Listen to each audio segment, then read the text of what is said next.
શિયાળામાં સૌથી વધારે ખવાતી લીલવાની કચોરી બનાવીશું, જે ખાવામાં એકદમ ખસ્તા છે. તો ગુજરાતીઓનો ફેવરેટ લીલી તુવેરની કચોરી બનાવવાના છે. તો લીલી તુવેરની કચોરી બનાવવા માટે આપણે જોશે એકદમ ફ્રેશ લીલી તુવેરના દાણા. આની અંદર તમે અહીં આગળ 1 કિલો એકલા તુવેરના દાણા લીધા છે. તમે આમાં થોડા વટાણાનો ઉપયોગ કરી શકો છો. તો બસ આ રીતે તમારે મરચાં કટર લેવાનું છે અને એમાં બધા દાણાને ક્રશ કરી લેવાનું છે. મિક્સરમાં બિલકુલ ના કરતા, નહીં તો પેસ્ટ થઈ જશે. તો આ રીતે એનું જે પરફેક્ટ ટેક્સચર આવે છે લીલી તુવેરનું, એટલા માટે મેં એમાં ક્રશ કર્યું છે. કઢાઈની અંદર લગભગ 3 મોટી ચમચી જેટલું તેલ મૂકીશું. 1 ચમચી જેટલું જીરું મૂકી દઈશું. જીરું થઈ જાય એટલે 2 મોટી ચમચી મરચાંની પેસ્ટ ઉમેરી છે અને થોડોક નાનો આદુનો ટુકડાની પેસ્ટ ઉમેરી છે.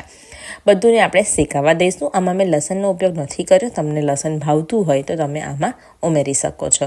આ બધું શેકાઈ ગયું છે, તમે જોઈ શકો છો. ગેસની આંચ એકદમ સ્લો રાખવાની છે. હવે 1 ચમચી સફેદ તલ ઉમેરી દેવાના છે. એને પણ સાથે જ આપણે શેકી લઈશું.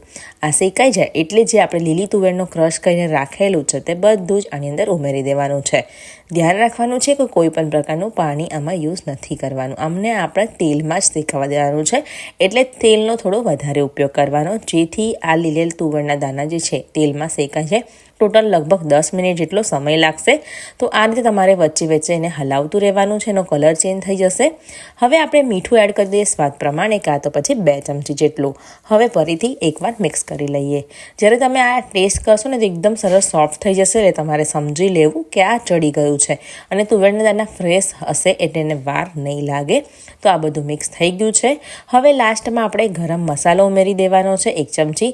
2 મોટી ચમચી ખાંડ ઉમેરી દઈશું અને 2 ચમચી જેટલા કાજુના ટુકડા ઉમેરી દઈશું અને લગભગ 2 ચમચી જેટલો લીંબુનો રસ ઉમેરી દઈશું. તો જે કચોરીનો માવો હોય તેનો ટેસ્ટ થોડો આગળ પડતો હોય, એટલે બધું આપણે થોડું આગળ પડતું ઉમેરવાનું, જેથી એનો ટેસ્ટ એકદમ પરફેક્ટ આવે અને એકદમ સ્વાદિષ્ટ આપણી કચોરી લાગે. તો તમારે ટેસ્ટ કરી અને ચેક કરી લેવાનું. કંઈ પણ ઓછું લાગે, ખટાશ, ગળપણ, તીખાશ, તો તમારે લાસ્ટમાં ઉમેરી દેવાનું છે. અને ફ્રેશ કાપેલા ધાણા ઉમેરી તો આપણું આ કચોરીનો માવો જે છે તૈયાર થઈ ગયો છે. તમે આને ફ્રીઝર પણ કરી શકો છો. જ્યારે પણ ખાવાનું મન થાય તો તમે આ કચોરી બનાવી શકો છો. તો હવે આ ઠંડુ થઈ જાય પછી આપણે કચોરી બનાવવાના છે. એના માટે હવે આપણે લોટ બાંધવાના છે. તમે આમાં બટાકો પણ ઉમેરી શકો છો. 1/2 કપ મેંદો લીધો છે અને અડધા કપ જેટલો ઘઉંનો લોટ લીધો છે. તમે એકલા ઘઉંના લોટથી પણ કચોરી બનાવી શકો છો. 1 ચમચી મીઠું નાખી દઈશું અને અડધી ચમચી અહીં આગળ અજમાને ક્રશ કરીને ઉમેરી દેવાનો છે. અજમાથી એકદમ સરસ ફ્લેવર આવે છે અને સરસ. હવે લોટ બાંધવા માટે મુઠ્ઠી પડતું મોણ રાખવાનું છે. તો અહીં આગળ આપણે 2 મોટી ચમચી તેલ ઉમેર્યું છે. તેલનો જ ઉપયોગ કર્યો છે. હવે સરખી રીતે બધું મિક્સ કરી લઈશું. જો તમને એવું લાગે કે જો મોણ મુઠ્ઠી પડતું ના હોય તો તમે થોડું તેલ ઉમેરી શકો છો. અહીં આગળ તમે એકદમ સરખી રીતે એકલા મેંદાથી પણ લોટ બાંધી શકો છો. થોડું થોડું પાણી લઈ અને આપણે લોટ બાંધવાનો છે. તો બહુ ઢીલો ના થઈ જાય એનું ધ્યાન રાખવાનું છે. સરસ એને મસળીને કેળવી લઈશું. તો અહીં આગળ તમે જોઈ શકો છો લોટને મેં આગળ બાંધી લીધો છે. તો એકદમ સરસ લોટ આપણો મસળાઈને સેટ થઈ જશે.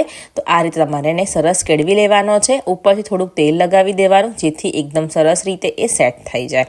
તો સેટ થવા માટે લગભગ એને તમારે આ રીતે મિક્સ કરી 10 થી 15 મિનિટ જેવું સેટ કરી લેવાનું છે. અહીં આગળ આપણું જે મિશ્રણ છે આપણે કચોરીનું તે ઠંડુ થઈ ગયું છે.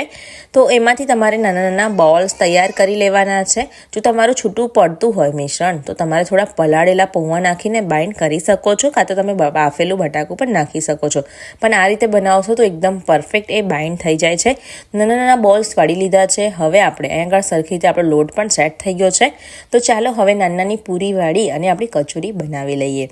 સવારમાં નાસ્તામાં જો મળી જાય કચોરી તો ખાવાની કંઈક મજા જ કંઈક અલગ છે. તો બસ અહીંયા આગળ મેં લોટને સેટ કરી નાના નાના લુવા તૈયાર કરી લઈશ અને હવે પૂરી જેવું આપણે વણી લેવાનું છે. તો ચાલો હવે આપણે કચોરી પણ બનાવી લઈશું. તો આ રીતે તમારે થોડી મોટી પૂરી વણી લેવાની છે. જે આપણે બોલ્સ બનાવીને રાખેલા છે તે આ રીતે લગાવી અને ઉપરથી સરસ આપણે કવર કરી લેવાનું છે.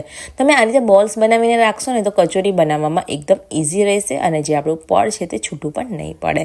તો બસ વધારાનો લોટ કાઢી લો. સરખી રીતે તમારે એને પેક કરી અને થોડું પ્રેસ કરી લો. તો સેમ ટેકનિકથી તમારે બધી કચોરી બનાવી લેવાની છે અને સાથે સાથે તળતું પણ જવાનું છે. તો બસ આ જ રીતે હું બધી કચોરી બનાવી લીધી છે. તમે જોઈ શકો છો. તો ચાલો તેલ પણ આવી ગયું છે. ગેસની આંચ મીડિયમ રાખીને એને તળી લેવાની છે. તળવામાં બિલકુલ ઉતાવળ નથી કરવાની, એને ગેસની આંચ મીડિયમ રાખીને તળવાની છે, જેથી એકદમ સરસ એ ખસ્તા અને ખાવામાં એકદમ ક્રિસ્પી બને. તો બસ આ જ રીતે તમારે પલટાવવાનું છે. હલકી તમારી ગોલ્ડન બ્રાઉન કલરની કચોરી થઈ જાય એટલે તમારે સમજી લેવું કે આપણી કચોરી તૈયાર થઈ ગઈ છે. આપણી આ લીલવાની કચોરી બનાવીને તૈયાર થઈ ગઈ છે. તમે જોઈ શકો છો. તમે એને લીલી ચટણી અને ખજૂર આમલીની ચટણી સાથે સર્વ કરો. ઇવન તમે કેચઅપ સાથે પણ સર્વ કરી શકો છો. તો રેસીપીને ચોક્કસથી ટ્રાય કરજો. વિડીયોને શેર કરવાનું બિલકુલ ના ભૂલતા. મળીશું એક આવા જ નવા વિડીયો સાથે. ત્યાં સુધીને આવજો.